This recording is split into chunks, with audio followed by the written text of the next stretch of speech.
I am Tracey.Deditch, owner of a Sherlock. We are leaders in the locksmith and security field. We try and do modern locksmithing. We offer our customers same-day service. The most satisfaction that I have is building a company based on good staff and good clients, trying to provide the best service possible and rewarding the customers and the staff at the same time.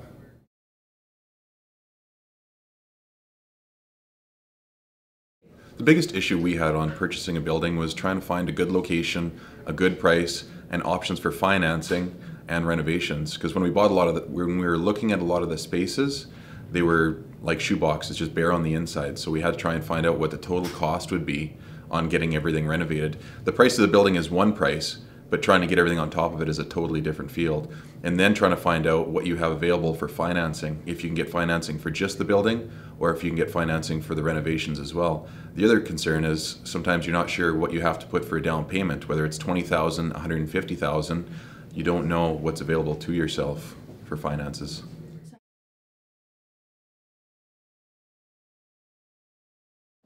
We contacted a realtor and he gave us a list of different options and buildings that were available to us, and through those buildings we found different pricing systems, and as well he found contractors for us that would do the work inside and different financing options as well, so we can contact different financial institutions and they can give us options for financing.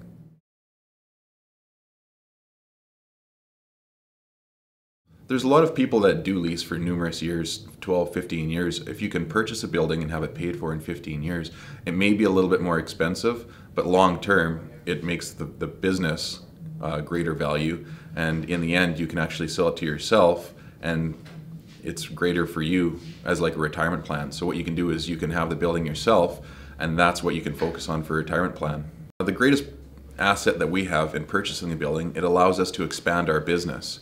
So that if we do want to get new vehicles, if we want to go to different locations, if we want to do different things, it allows us to do that because we have more collateral with the building. If you purchase it when the price is low, and as the economy usually goes up, everything goes up with it, the building gets greater value and you can use that as collateral for expansion on the building, or pardon me, for the business. Whereas if you were leasing for a long period of time, you would have no assets, there would be no equity that you would get out of your business.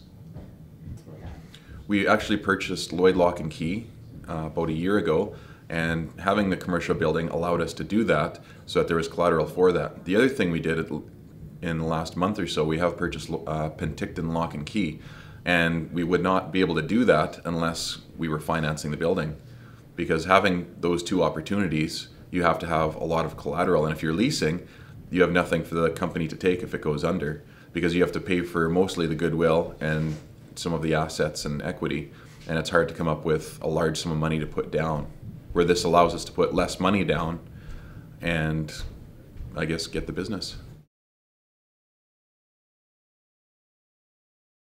The biggest piece of advice I could give somebody on building or purchasing a building would be find out a total cost on everything first. Find out what the renovations are going to cost, what the building cost is, and what financing you have available, what you have to put for a down payment before you get too far in. Because there's no sense in looking at a building for $1 million if you're limited to about $500,000. Find out what's available to you in your price range.